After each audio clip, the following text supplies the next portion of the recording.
Hi guys! Welcome back ulit sa aking channel mga kabadan. So yan, nakikita nyo ako guys, naglalakad tayo dito. So may ano lang tayo dito guys, chikahan lang tayo ng kaunti. Hindi ko alam kung naririnig nyo ako, pero pag hindi nyo ako naririnig, voice over lang na lang ako mamaya. Anyway, hindi ko alam kung anong ibig sabihin ng sway or swing mode.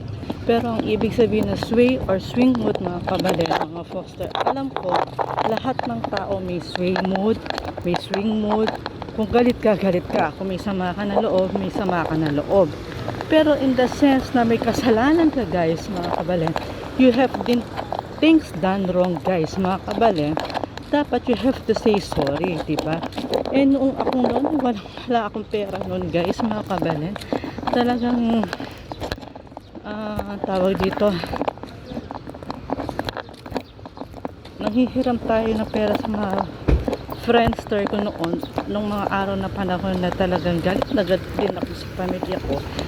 Pero bagkus, siyempre ikaw, kung meron kang, yun nga, tulad na sabi ko,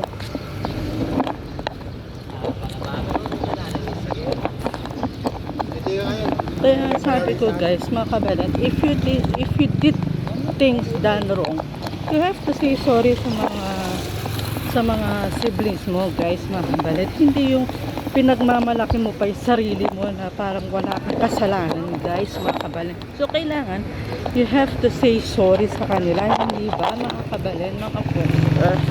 Anyway, mga kabadan, ito papunta tayo dito. Siyempre, hindi naman karapat dapat na ikaw pa magpapagmamalaki. Sabi nga nung pinsan ko na Inglesero, foreigner. Sige.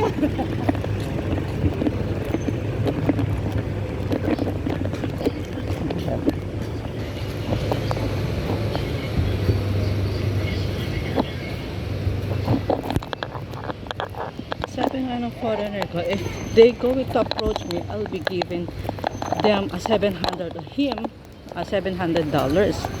So yun nga, naibigay na. And I told them that I don't want to involve anymore kasi nga it's a hard-headed nga, masakit nga sa ulo guys.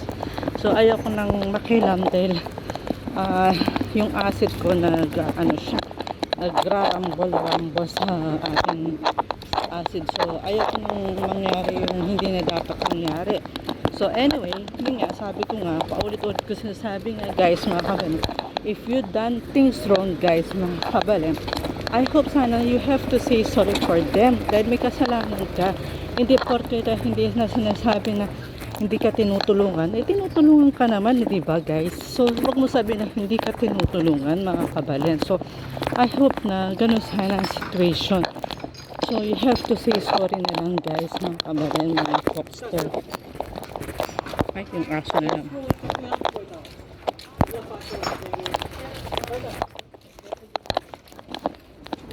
So yan, so mamaya na lang guys. So see you later guys.